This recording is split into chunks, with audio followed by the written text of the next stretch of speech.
তো করিয়া একবার আমি আল্লাহকে আল্লাহ বলে ডাক দিয়া বলো, হে মালিক, আমার আমল নামায় গুনার গুনাহ, আমার গুনার কারণে হাত না পাক, আমার চোখ না পাক, আমার জিহ্বা না পাক, আমার অন্তর না পাক। আমার গুনার খবর আমার মা জানে না, আমার ভাই জানে না, আমার অপরাধের খবর আমার ঘরের কেউ জানে না। যদি আমার মা বাবায় জানতো আমি জিনা করি, আমার মা বাবায় লাথি মেরে তাড়ায় দিত। মা বাবা ভাই বোনেরা যদি জানতো আমি চুরি করি, আমার কেউ ভালো জানতো না। ও আল্লাহ, তুমি জানো, তুমি দেখছো, এরপরেও রাগ করিয়া পানি বন্ধ করো নাই, খানা বন্ধ করো নাই। গুনার কারণে রাগ করি আমার সম্মানের চেয়ার থেকে তুমি ফালাইয়া দাও নাই। গুনার কারণে তুমি রাগ করিয়া বাতাস বন্ধ করো নাই। গুনার কারণে বেজার হইয়া তুমি সূর্যের আলো চাঁদের আলো বন্ধ করো নাই। ও আল্লাহ, আজকে আমি তোমার কাছে আসছি ক্ষমার জন্য। আল্লাহ বলেন, বান্দা তুই একদিন আর 2 দিন না, বছর বছর 70-80 বছর গুনাহ করিয়া বিশাল বড় পাহাড় নিয়ে যদি আমি মাওলার কাছে মাথা নত করিয়া মাসির মাথা বরাবর এক ফোঁটা চোখের পানি ছেড়ে দিতে পারো, আমি আল্লাহর কাছে যদি দিলটা নরম করে মাওলারে ডাক দিয়ে বলো, আল্লাহ আর গুনাহ করব না, ওই জাহান্নামের আগুন সইতে পারবো না রে মালিক। ওরে ঘরের মধ্যে ঘুমাইতে গেলে মশারি টানায় ঘুমাই, মশার কামড়ে ঘুমানো যায় না। ও আল্লাহ, গুনাহ নিয়ে কবরে গেলে যে আযাব হবে সহ্য করতে পারবো না, কই পাবো মশারি? দুনিয়াতে সূর্যের গরম সইতে পারি না, রাতের বেলা সূর্য নাই তারপরও ঘাম আর গরম, ফ্যানের বাতাস দিয়াও আমার ঘাম কমে না, গরম কমে না। আর গুনাহগার হইয়া কবরে গেলে জাহান্নামের আগুন, ওই জাহান্নামের আগুনের গরম কেমনে সহ্য করব আল্লাহ? আমি সইতে পারবো না। ও আল্লাহ, জাহান্নামের আযাব সহ্য করতে পারবো না। একটা বেতের বাড়ি কেউ দিলে আমি বরদাস্ত করতে পারি না। আল্লাহর নবী বলেন, গুনাহ নিয়ে যাওয়া ওই 2 পার্শ্বের মাটিকে আমার আল্লাহ ডাক দিয়া বলবে, রে কবরের মাটি, ওই নাফরমান বেনামাজির 2 পার্শ্ব থেকে জোরে জোরে চাপ দাও। এত জোরে 2 পার্শ্বের মাটি চাপ দিবে, পাজরের হাড়গুলো চুরমার হয়ে যাবে। একটা না, 2টা না, 70 থেকে 99টা সাপের কামড়। ও যুবকেরা, ও বৃদ্ধ বাবাজিরা, ও পর্দার আড়ালের মারা, ও বোনেরা, ভালো করিয়া বুঝো, 15,500 বছর হয়ে গেল আমার আল্লাহর কোরআনের ভুল কেউ প্রমাণ করতে পারে নাই। আজকেও যদি কোরআনের একটা ভুল কেউ বের করতে পারো রে বাবা, আমরা এখন দাড়ি কেটে ফেলবো, নামাজ বন্ধ করে দিব, প্যান্ট শার্ট টাই লাগাবো, কিন্তু আজ পর্যন্ত কোরআনের ভুল কেউ বের করতে পারে নাই। পারছে? বরং কোরআনের ভুল বের করতে গিয়া বহু বিধর্মীরা মুসলমান হয়ে গেছে, হয় নাই? মুসলমান হয়ে গেল। আল্লাহর কোরআন বলো, আল্লাহরে সাক্ষী রেখে, আল্লাহর কোরআন সত্য না মিথ্যা? জবান খুলে বলো, সত্য না মিথ্যা? এ যুবকেরা জবাব দাও, পায়ে হাত রেখে বলছি। আমিও তো একটা যুবক, আমার মনেও তো চায় গান শুনি, কারণ গুনাহের আকর্ষণ আল্লাহ জন্মগতভাবে সবার মধ্যে দিয়ে রাখছেন।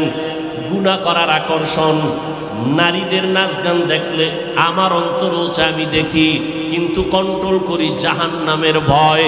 টুপি মাথায় দিলে মাথা গরম হয়, তোমার থেকে বুদ্ধি মোটেও কমে নাই। তুমি তো কথা আবল তাবল বলো, আর আমরা 12টা মাস বয়ান করিয়াও তো একটা আবল তাবল কথা বলার চেষ্টা করি না। কোন কথার পরে কোন কথা বলবো এটা আমাকে ডায়েরিতে লেখাও নাই। মাওলার কাছে ভরসা করে বসছি, কোন কথার পরে কোন কথা হবে আল্লাহ বলাইতেছেন, ওই কথাই বলতেছি। এরে যুবক, আল্লাহর গোলামেরা, ভালো করিয়া বুঝো, তোমাদের থেকে আমাদের মাথা নষ্ট হয় নাই। মনে করিও না গো সম্মান কম। বলো, একজনে দাঁড়ায় বলো, তোমরা যারা নবীরে মানো না আর আমরা যারা মানি, নবীর আদর্শ জবাই করেছো, বেঈমানের পা চাটা গোলাম হইয়া চুল কাটিয়া ইন্দুর আর বান্দর হয়েছ।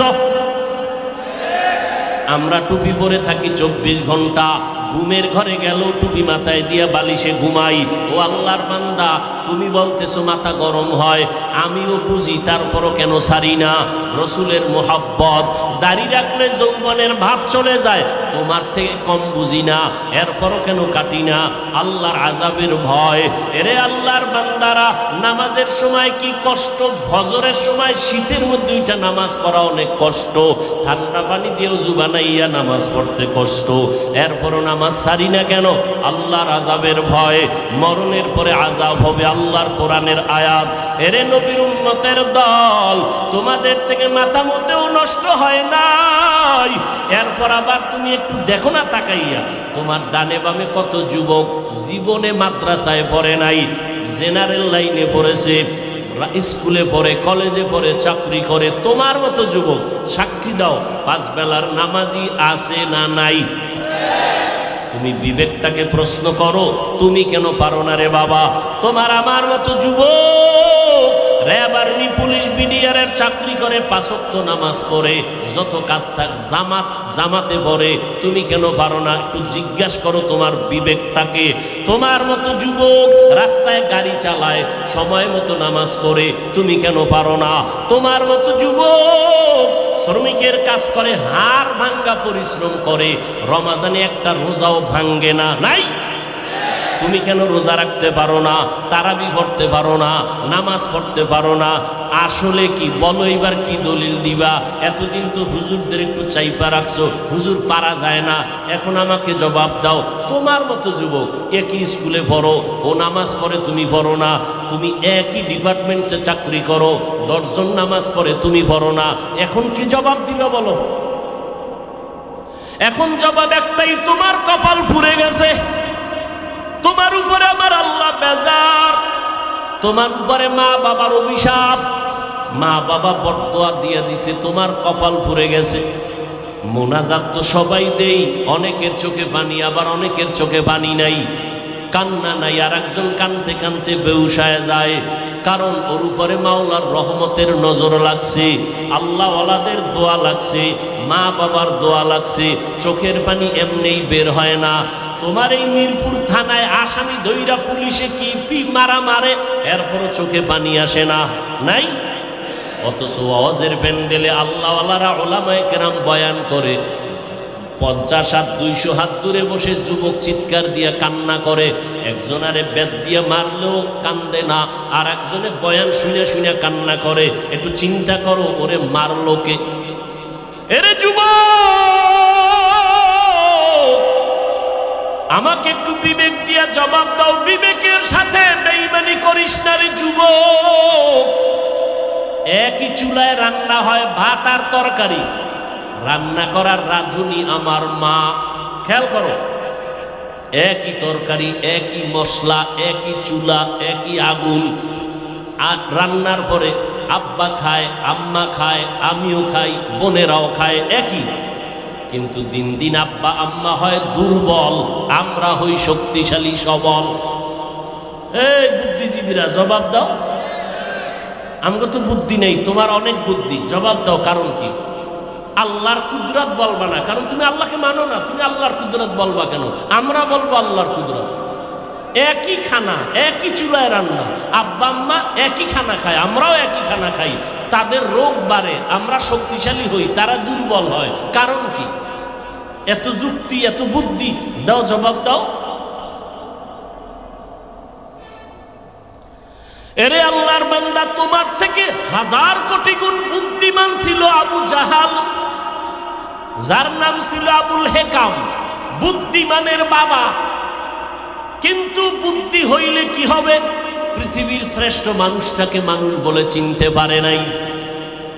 রহমতের নবী এত দাওয়াত দিলেন, কালেমা পড়ে নাই।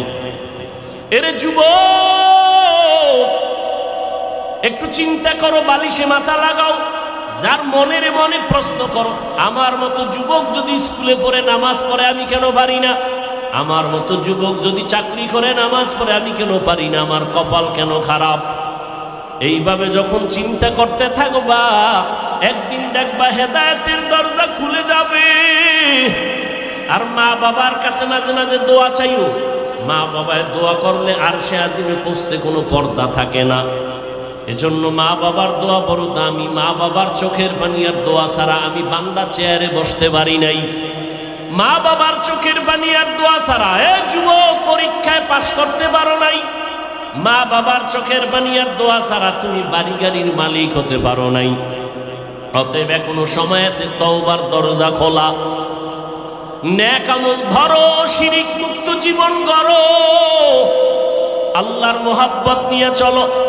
চাকরি ছাড়া লাগবে না, স্কুল বন্ধ করা লাগবে না রে বাবা। মাদ্রাসায় আসার দরকার নাই। ভালো করে শুনো যুবক, পর্দার আড়ালের আম্মা জান আসেনি? আছে?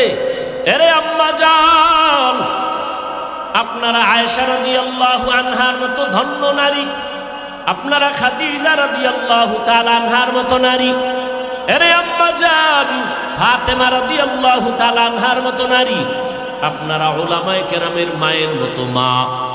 এই জমিনে আপনাদের মতো বহু নারী এই এলাকায় থাকে, পাঁচ ওয়াক্ত নামাজ পড়ে নাই? ভিন্ন আম্মারা আপনারা কেন পারেন না? এরে আম্মা জান, ও যুবতী বোনেরা, তোমার মতো যুবতী বোন আজান হলে মাথায় কাপড় দিয়া 5 বেলার নামাজ পড়ে, এরকম যুবতী বোন আছে না নাই? তুমি কেন যুবকের চরিত্র নিয়ে সিনেমিনে খেলো, মোবাইলের মাধ্যমে চ্যাটিং করো? এক আল্লাহর বান্দা বহুদিন হয়ে গেছে বিয়া করে না। ছোট ভাই একদিন ডাক দিয়া কয়, বয়স এত বেড়ে গেল ভাইজান, আপনি বিবাহ করেন না কেন? মা বোনেরা ভালো করে শুনেন, যুবকেরাও শুনো বাবা। বড় ভাই ডাক দিয়া কয়, আমি বিবাহ করব, পছন্দের কোনো মেয়ে পাই না। ছোট ভাই বুঝতে পারছে, মনে হয় যেন সম্ভ্রান্ত পরিবারের মেয়ে লাগবে, একটু টাকাওয়ালা। ডানে বামে খোঁজ দিয়ে এক প্রস্তাব দিল, অমুক বাড়ির মেয়ে বড় ভালো। বড় ভাই বলে, না আমি এ মেয়ে বিয়া করব না। বলে অনেক সুন্দরী, সুন্দরী চাই না তো কি চাও? হ্যাঁ, বড় ভাই বলে, আমি এমন একটা মেয়েকে বিয়া করতে চাই, আমার সীমানা প্রায় পারাইয়া যাইতেছে, বিবাহের বয়স অনেক আগেই হয়ে গেছে, করি না, কারণ আমি এমন একজন আল্লাহর বান্দি যুবতী মেয়ে চাই। ছোট ভাই বলে, কেমন মাইয়া চাও? কয়, আমি এমন একটা মেয়ে চাই, যেই মেয়ে আমার স্ত্রী হইয়া আমার হাতটা ধরে আমাকে জান্নাতের ভিতরে ঢুকায় দিবে, আমাকে জান্নাতের পথে নিবে। আর এমন একটা মেয়েকে বিয়া করব, যেই মেয়েটা আমাকে একটা পুত্র সন্তান উপহার দিবে, যেই সন্তানটা উম্মতের জান্নাতের পথ দেখাবে। ছোট ভাই কয়, তোমার কপালে বিয়া নাই। চলে গেল। এই বিয়া নিয়ে এখন আর কথা বলে না। কিন্তু বড় ভাই ডাক দিয়া কয়, শোন, আমার অন্তরের নিয়ত যদি সঠিক হয়, ইনশাআল্লাহ আমি আজ না কাল এমন মেয়ে পেয়ে যাব, যদি আমার নিয়তে ভেজাল না থাকে। এভাবে ধৈর্য ধারণ করলেন। দীর্ঘ কিছুদিন পরে পার্শ্বে এক এলাকায় চলে গেল, শুনছে ওখানে এক আল্লাহওয়ালা আসছেন, বড় বুজুর্গ, দোয়া করলে কবুল হয়ে যায়। দোয়ার জন্য চলে গেল। গিয়া দেখে হুজুর মসজিদে ওজিফা পালন করে, আমলে আছেন। সালাম, হুজুর আমি অমুক এলাকার এক বান্দা যুবক, আসছি আপনার দোয়া নেওয়ার জন্য। বিবাহ করেছো নাকি? বলে না, করি নাই, দোয়া করবেন। হুজুরের সাথে কথা বলতেছে, ঠিক এমন টাইমে পর্দার আড়াল থেকে মসজিদের জানালা দিয়া একটা যুবতী মেয়ে সালাম দিল, আসসালামু আলাইকুম। হুজুর বলে, কে? বলে, আমি এই এলাকার এক যুবতী মেয়ে। কি চাও? হুজুর একটু দোয়ার জন্য আসছি, আমার আব্বাজান বড় অসুস্থ। তাই নাকি? বলে, হ্যাঁ। হুজুর ওখানে প্রায় সময় আসেন, মানুষকে দাওয়াত দেন, মসজিদে আমল করেন, মোটামুটি পরিচিত। এইবার মেয়ে কয়, হুজুর দোয়া করবেন, আল্লাহ পাক রব্বুল আলামিন আমার জন্য যেন ভালো একটা পাত্রের আয়োজন করেন। কয়, তুমি কেমন পাত্র চাও? কয়, হুজুর আমার বিবাহের জন্য আমি এমন একটা পুরুষ যুবক চাই, যেই যুবক আমার হাত ধরে আমাকে জান্নাতে নিবে এবং আমাকে এমন একটা পুত্র সন্তান উপহার দিবে আল্লাহর দয়ায়, যেই পুত্র সন্তান উম্মতের দায়িত্ব নিয়ে জান্নাতের পথ দেখাবে বাতিলের মোকাবেলায়। হুজুর শুইনা চুপ হয়ে গেলেন। পাশের পুরুষ যুবক ডাক দিয়ে কয়, হুজুর বেয়াদবি মাফ করবেন, আমি দীর্ঘ বছর এই লালন করতেছি, কল্পনা করতেছি এমন গুণের মেয়ে আমিও চাই। হুজুর বলে, মেয়ের ফ্যামিলি গরিব, আমার গরিব টরিব লাগবে না, আপনি যদি দয়া করে ব্যবস্থা করে দেন আমি আলহামদুলিল্লাহ রাজি হয়ে যাব। আলহামদুলিল্লাহ ব্যবস্থা হয়ে গেল, যুবক যুবতীর সাথে বিয়া হয়ে গেল, এই দুইজনার সংসার শুরু হয়ে গেল। এই যুবক আর যুবতীর দাম্পত্য জীবন সুখময় জীবন। ফজরের সময় ঘুম থেকে একজন যদি উঠতে না পারে, স্ত্রী যদি আগে উঠে স্বামীকে কয়, উঠো আল্লাহর সাথে একটু মোলাকাতের কথা বলার চেষ্টা করো। অতিও গভীর হয় রজনী যখন, নীরবে প্রভুর নাম জপিও তখন। প্রভুর করুণা যদি পাইবারে চাও, গভীর রাতে উঠে প্রভুর গুণগান গাও। স্বামী যদি আগে উঠে স্ত্রীকে ডাকে, উঠো, রান্না বান্না হয় না, বন্ধ, আগে নামাজ তারপরে রান্না, এইভাবে জীবন চলতেছে। এর মধ্যে একটা সন্তান আল্লাহ দান করছেন, পুত্র সন্তান। আল্লাহর কাছে দোয়া করতো নামাজ পড়ে, দয়ার মালিক তুমি আমাদের একটা নেককার সন্তান দাও, যেই সন্তানের দ্বারা দুনিয়াতে আমগো সম্মান বাড়বে, আখিরাতেও বাড়বে। আল্লাহ দোয়া কবুল করে ফেলছেন, এমন একটা পুত্র সন্তান আল্লাহ তাদের দান করেছেন, যেই সন্তান দুনিয়াতে আইসা মা বাবার আদর্শ নিয়ে বড় হইয়া রাশিয়া, সিরিয়া, মিশর, ইরাক, পুরা জগৎটাকে বিজয়ের পতাকা উড্ডীন করে বাইতুল মুকাদ্দাস, মুসলমানের প্রথম কিবলা, যেখানে এক রাকাত নামাজ পড়লে 50,000 রাকাত নামাজের সওয়াব। ওই বাইতুল মুকাদ্দাসের উপরে হামলা, বিভিন্ন বিধর্মীদের হামলা। এই সন্তান গিয়া ইতিহাসের পৃষ্ঠা খুলো, বাইতুল মুকাদ্দাসকে হাতের মধ্যে নিয়ে বিজয়ের পতাকা উড়াইয়া দিলেন। ইতিহাসবিদরা বলেন, এর মতো বীর যোদ্ধার ইতিহাস এত স্মরণীয় যে কিয়ামতের আগে এরকম বীর আসবে কিনা জানা নাই। ওই সন্তানের নাম সুলতান সালাউদ্দিন আইয়ুবী। গুগলে সার্চ দাও, সালাউদ্দিন আইয়ুবীর ইতিহাস পড়ো, দেখো কে সে সালাউদ্দিন আইয়ুবী। রাষ্ট্র পরিচালনা করেছে, ওই সিরিয়া মিশর বিজয়ের পতাকা উড্ডীন করেছে, বাইতুল মুকাদ্দাসকে হাতের মুষ্টির মধ্যে নিয়ে গেল, বেঈমানদের দখল থেকে, অত্যাচার থেকে মুসলমানকে পরিত্রাণের জায়গায় নিয়ে আসলো। এরে যুবক আল্লাহর গোলাম, মনটা কি স্থির করা যায় না? অন্য মেয়ের চরিত্র যদি তুমি নষ্ট করো, তোমার বোনের চরিত্র তার একজন নষ্ট করতে পারে, তুমি এটা চিন্তা করো। এরে যুবতী বোনেরা, কত যুবকের চরিত্র নষ্ট করতেছো। তোমার ভাইয়ের চরিত্র যদি কেউ নষ্ট করে, তুমি কেমন মনে করবা? এইভাবে যদি একটু চিন্তা করো, তাহলেই তোমার অন্তরটা ঠিক হয়ে যাবে। আল্লাহ তো দরজা দিয়ে ডাকতেছেন। এজন্য ওলামায়ে কেরামের মজলিসে বসো। এই যে আপনারা বসছেন বয়ানে, আল্লাহকে সাক্ষী রেখে বলেন, জীবনে ওয়াজে বসেন নাই, আজকে 2 ঘন্টা বয়ানে বসার পরে আল্লাহকে সাক্ষী রেখে বলেন, অন্তরের মধ্যে কি একটু ধাক্কা লাগছে? এই যুবকেরা বলো, লাগছে? 2 ঘন্টা বয়ানে যদি ওলামাদের সামনে বসে যদি অন্তরে ধাক্কা লাগে, আল্লাহর কসম, যারা ওলামাদের পিছনে দিন দিন বছর বছর সময় দিবে, ইনশাআল্লাহ ওই লোকটা জান্নাতি হয়ে কবরে যাবে।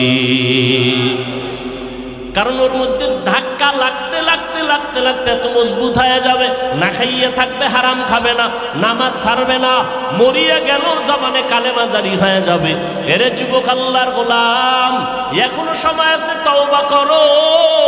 মা বাবার দোয়া নিয়ে চলো, আর আল্লাহর কাছে মনে মনে ডাকো। জোরে ডাকার দরকার নাই, তোমার অন্তর থেকে তুমি বলতে থাকো, আল্লাহ আজকে মিরপুরের জমিনে আসছি, ও আল্লাহ অনেকে গ্রামে মা বাবার রাইখা এই শহরে থাকো রে বাবা, গ্রামের মা বাবায় কষ্ট করে তোমার খবর নাই, অনেকে বড় লোক আরামের বিছানায় ঘুমাও, সন্তান আর পরিবার নিয়ে কত খানা খাও, মা বাবায় তোমার জন্য আরামে খানা খায় না, ঘুমায় না, এমন একটা রাত্র নাই যে তোমার টেলিফোন না করে, ও বাবা তোর শরীরের অবস্থা কি, কখন খানা খেয়েছো, কখন ঘুমাইছো।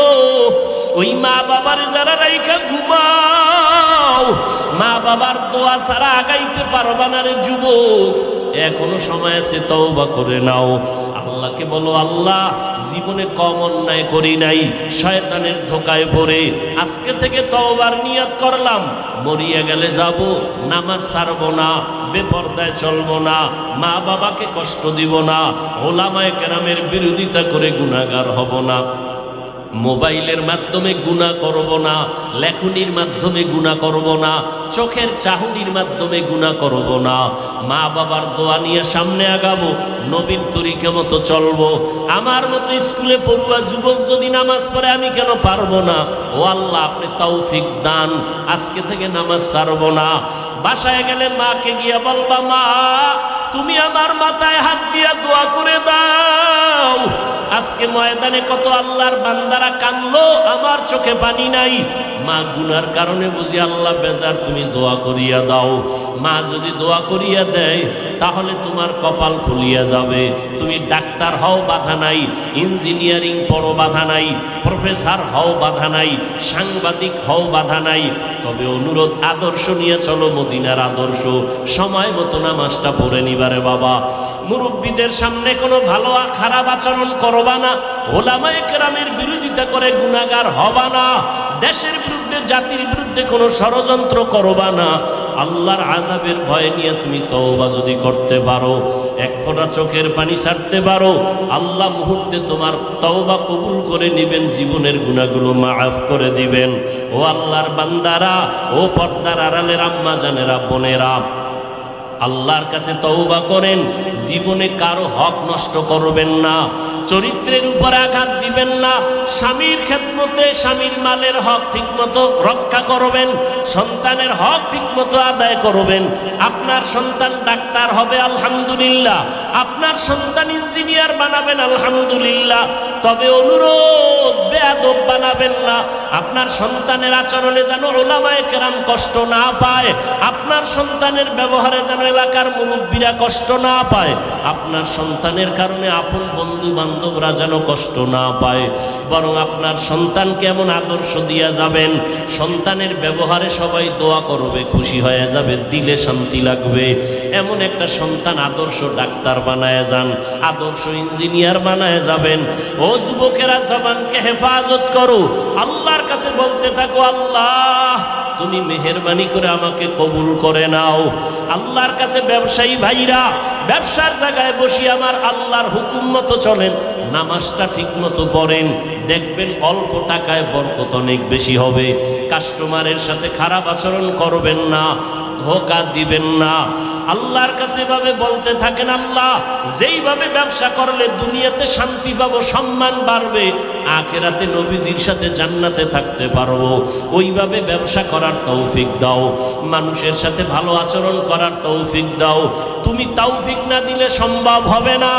এইভাবে তওবার নিয়ত যদি অন্তরে থাকে, তবে একটা চিরচরিত সত্য কথা, আবু জাহাল 9 বছর দেখলো, বয়ান শুনলো, নবীর সব কিছু জানলো, এরপরও কালেমা পড়লো না।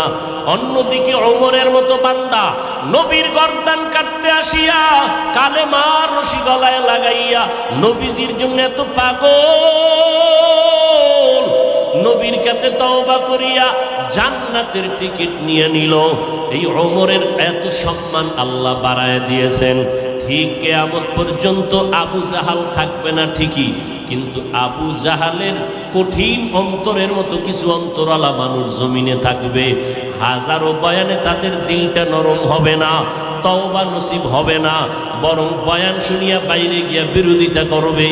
এই সমস্যা, ওই সমস্যা, এই ভুল, সেই ভুল, আসলে নিজের গুনার কথা একবারও চিন্তা করবে না।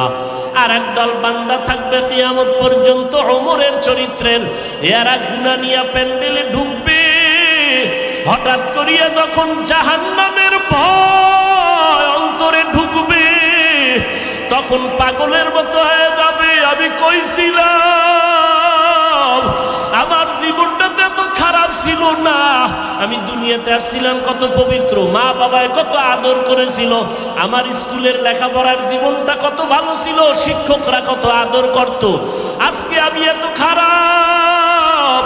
আমার মা বাবা আমার বেশি ভালো জানে না অন্যায় করার কারণে, কারণ আমি মা বাবার সাথে ভালো আচরণ করি না, ভাই বোনের সাথে ভালো আচরণ করি না, আমি এত খারাপ কেন হয়ে গেলাম। ময়দানে আইসা লুটাইয়া কাঁদবে আর বলবে, আল্লাহ আমি আজকে গুনাহ নিয়ে বাসায় যাব না। ও আল্লাহ, মরণের বিছানায় গুনাহগার হইয়া শুইতে চাই না রে মালিক, আজকে আমি একা রুমে থাকতে পারি না, ভয় পাই। আর ওই অন্ধকার কবরে একা কেমনে থাকবো, বালিশ নাই, বিছানা নাই, বাতি নাই, অন্ধকার। দুনিয়াতে আমি অন্ধকারে একা থাকতে পারি না, আমি কেমনে কবরে থাকবো রে আল্লাহ। আমি আর গুনাহ করব না, আর কারো হক নষ্ট করব না। আয় আল্লাহ, হাতের দিয়ে গুনাহ করব না, চোখের গুনাহ করব না, জবানের গুনাহ করব না। ও আল্লাহ, তুমি মাফ করিয়া দাও। এইভাবে ওমরের চরিত্রওয়ালা মানুষগুলো পাগলের মতো কান্না শুরু করবে। নবী বলেন, কান্না যদি না আসে কান্নার বাহানা করো, আর ডানে বামে যদি কান্নাওয়ালা কাউকে পাও হাত বাড়াইয়া দোয়া চাও। ও কান্নাওয়ালা ভাই, আমার জন্য দোয়া করো, আল্লাহ যেন আমাকে মাফ করিয়া দেয়। হেদায়েতের মালিক আমার আল্লাহ, কোনো পীরের হাতে হেদায়েতের চাবি নাই, কোনো বক্তার হাতে হেদায়েতের চাবি নাই। আল্লাহ যার সিনাটা খুলে দিবেন সে হেদায়েত নিয়েই চলবে। মরিয়া গেলে দাড়ি কাটবে না, বেপরদায় চলবে না, মা বাবার সাথে বেয়াদবি করবে না, ওলামাদের সাথে বেয়াদবি করবে না, দেশ ও জাতির বিরুদ্ধে ষড়যন্ত্র করবে না। ও আল্লাহর বান্দারা, মুনাফিকি যদি না থাকে, খাঁটি মনে তওবার নিয়ত যদি থাকে, খাঁটি তওবার নিয়ত যাদের আছে তাদেরকেই বলবো একটু দুটো হাত আমার আল্লাহকে দেখাইয়া দাও। আয় আল্লাহ, আমাদের তওবা কবুল করে নেন, আমাদের হাতগুলো কবুল করে নেন। একটা হাতেরও গুনার কারণে ফিরাইয়া দিয়েন না রে মালিক। আমার কলিজার যুবকগুলোরে কবুল করে নেন, নবীর আদর্শওয়ালা বানাইয়া দেন। আয় আল্লাহ, গুনার কারণে দিলটা পাথর, চোখে পানি নাই, কান্নাওয়ালা চক্ষু দান করেন আল্লাহ। শয়তানের ধোঁকার থেকে বাঁচিয়ে থাকার তৌফিক দান করেন। মরণ পর্যন্ত সুন্নতি জিন্দেগির উপরে চলার তৌফিক দান করেন। আমিন। আলহামদুলিল্লাহি রাব্বিল আলামিন। ওয়াসসালাতু ওয়াসসালামু আলা সাইয়্যিদিল আম্বিয়াই ওয়াল মুরসালিন ওয়া আলা আলিহি ওয়া আসহাবিহি আজমাইন। ইয়া আরহামার রাহিমিন,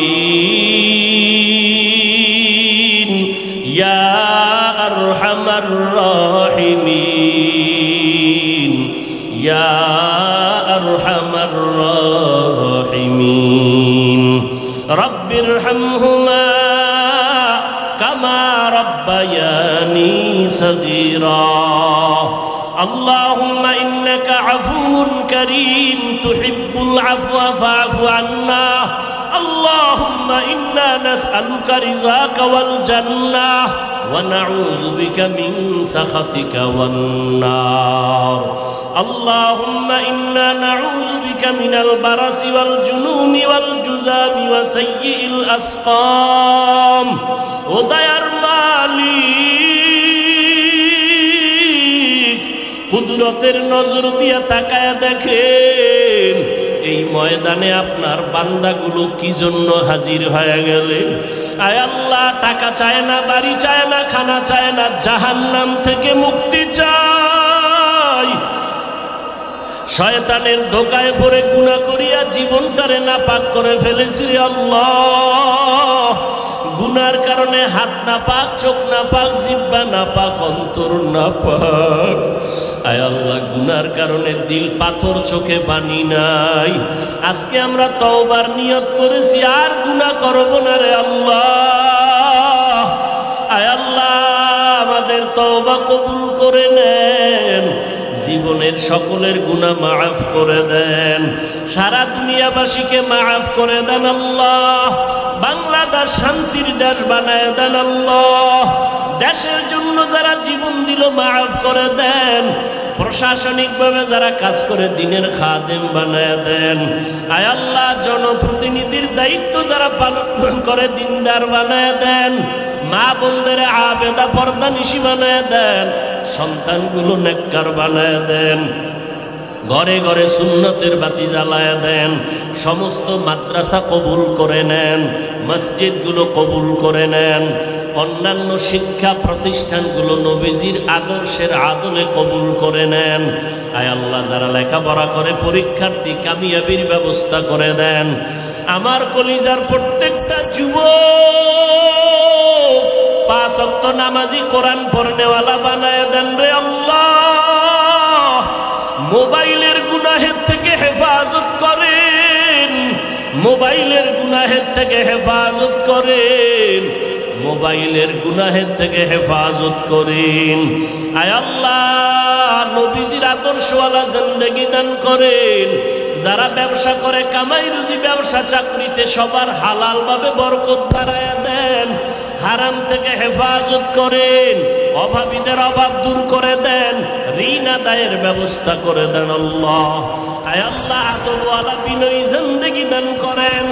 আয় আল্লাহ, নবীজির রওজায় গিয়ে সালাম দেওয়ার তৌফিক দান করেন।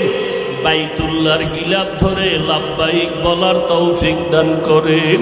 আয় আল্লাহ, যারা গিয়েছি বারবার যাওয়ার তৌফিক দান করেন। বাইতুল্লাহর গিলাফ ধরলে আর দেশের কথা মনে থাকে না রে মালিক, বারবার মনে চায় হাজিরা দেই। নবীজির রওজায় গেলে আর দুনিয়ার কোনো চিন্তা থাকে না। আয় আল্লাহ, যারা যেতে পারে না তৌফিক দান করেন। ঘুমের ঘরেও হলে নবীর সাথে মোলাকাত করাইয়া দিয়েন।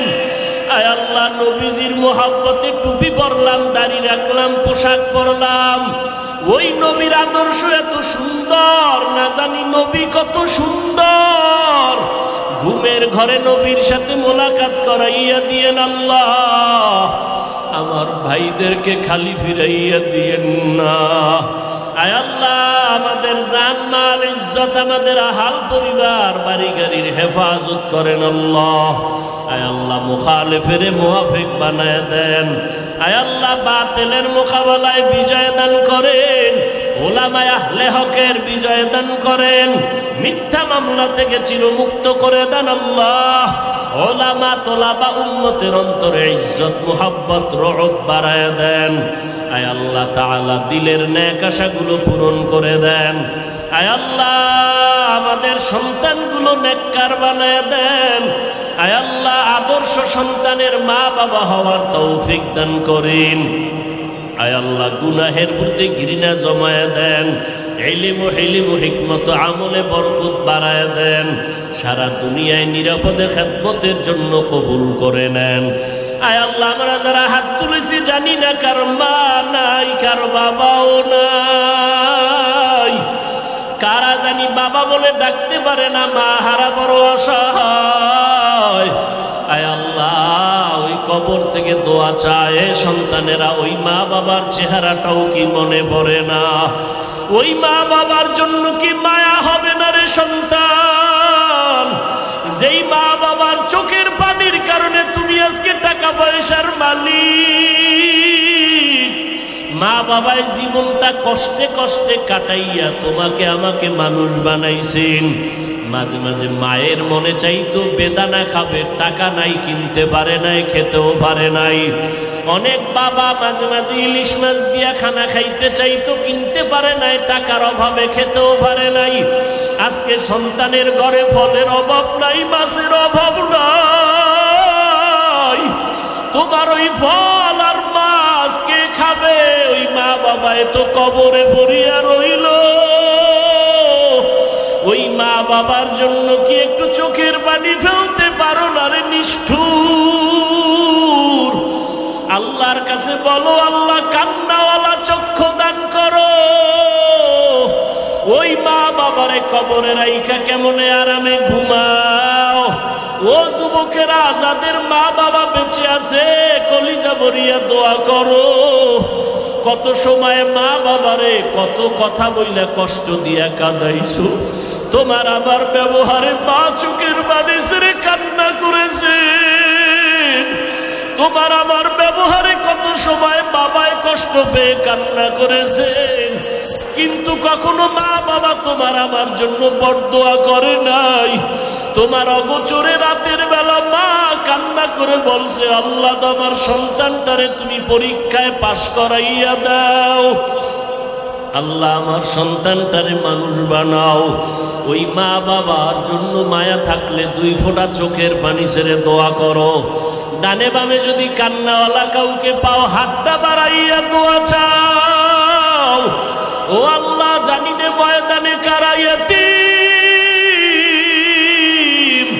ইয়াতীম নবীর উম্মতেরা এখানে হাজির।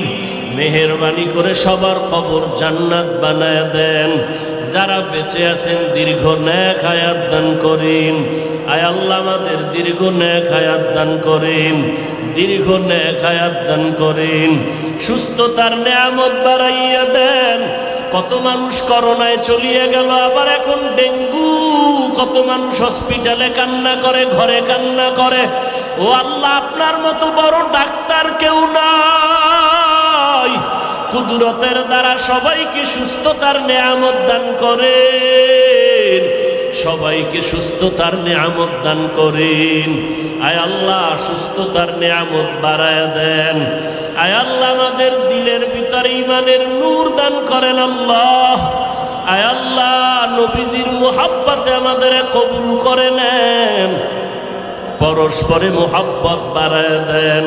আয় আল্লাহ, এই ময়দানে কি আপনি কারো হাত পছন্দ করবেন না? এই ময়দানে কি কারো দোয়া আপনি কবুল করবেন না? আয় আল্লাহ, আমাদের যদি আপনি ক্ষমা না করেন, এই ময়দানে কেন হাজির করাইছেন?